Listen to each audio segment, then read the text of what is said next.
What I'm doing is very important to myself and very important to you. You have to understand the situation that America is in right at this moment. We are at war. This is a very serious situation. I am a Middle East specialist. For almost a quarter of a century, I've worked the Middle East. I understand the logic, I understand the reasons, and I understand why the people commenced and attacked the Twin Towers. I will show you videos after why they attacked the Twin Towers. I will show you the report of the 9/11 Commission, why they attacked the Twin Towers. The important thing is, I am the only candidate that will not swear allegiance to AIPAC. If you don't know what AIPAC is, it's a foreign government lobby that's controlled by Israel. And if you do not do exactly what AIPAC wants, you don't get elected. Or they donate money to the other candidate, and you'll lose your job. That's why you see Hillary Clinton, Obama, everybody out there running as fast as they can. We're going to guarantee the safety of Israel. We're going to guarantee the safety of Israel. They swear their allegiance to Israel before they swear their allegiance to America. And that's got us in a lot of trouble. Do you think Hezbollah is a danger to America, or is Hezbollah a danger to Israel? Do you think Iraq is really a danger to America, or was it really a danger to Israel? Do you think that Paul Wolfowitz, a disgraced person, do you think he worked for Israel first, or did he work for America first? When he was 14, he went to Israel. He changed from mathematics to political science. He advised president after president to invade Iraq. He is the author of the preemptive attack, not President Bush. Finally, after 9/11, out of desperation, he convinced President Bush that we had to go into Iraq. I was against it. I knew it was not involved, and I knew the consequences for America going into Iraq would be worse than Japan bombing Pearl Harbor.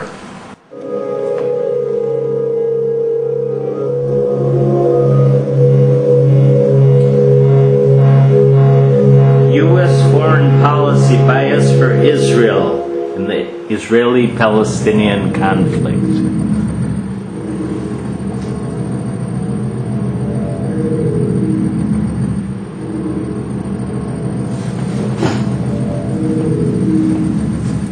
I'm interested in the question of motivation of these hijackers.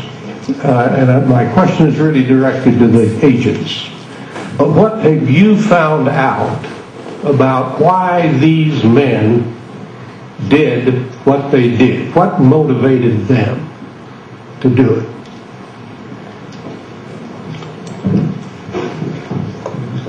I believe they feel a sense of outrage against the United States. They identify with the Palestinian problem. They identify with people who oppose repressive regimes. And I believe they tend to focus their anger on the United States. They identify with the Palestinian problem. They identify with people who oppose repressive regimes. And I believe they tend to focus their anger on the United States.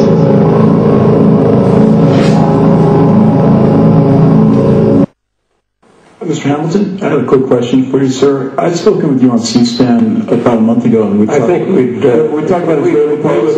We'd like to. Why are we addressing the gorilla in the room? The gorilla in the room is U.S. support for Israel. You had made a mistake earlier.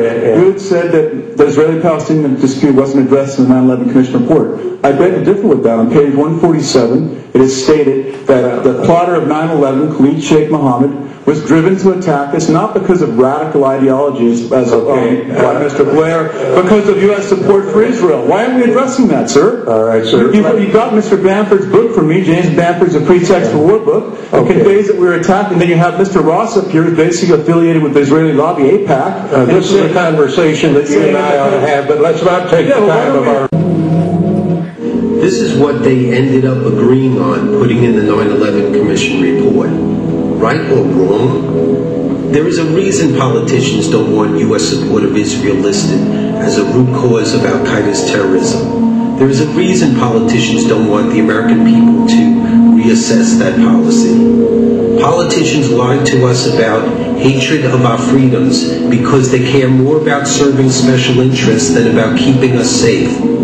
Don't let them get away with robbing us of the freedom to decide for ourselves if we want to put our lives at risk over specific foreign policies. The whole world cannot understand why America is so biased to Israel and letting Israel inflict Nuremberg crimes on the Palestinian people. They can't understand that, but they don't know the American political system. They don't know how AIPAC works. The next video will show a lawyer, a 22-year congressman, explaining how Israel manipulates 99% of the politicians. And if you don't go with AIPAC, you don't get elected. They'll donate money, they'll put propaganda, they'll do ads, they'll do anything to get you out of office. Israel or nothing. If you're not with Israel, you do not get elected to an American political office. I might not get elected, but I want to educate America what the AIPAC lobby, a lobby of a foreign country, Israel, has forced our democracy into by blackmailing our politicians. We're in a deep hole because we're so heavily biased in favor of Israel, and the whole world knows it. And they're astounded by it. They can't comprehend why America, with its great cherished traditions, would close its eyes to the dreadful punishment that we have enabled Israel to inflict on virtually defenseless people.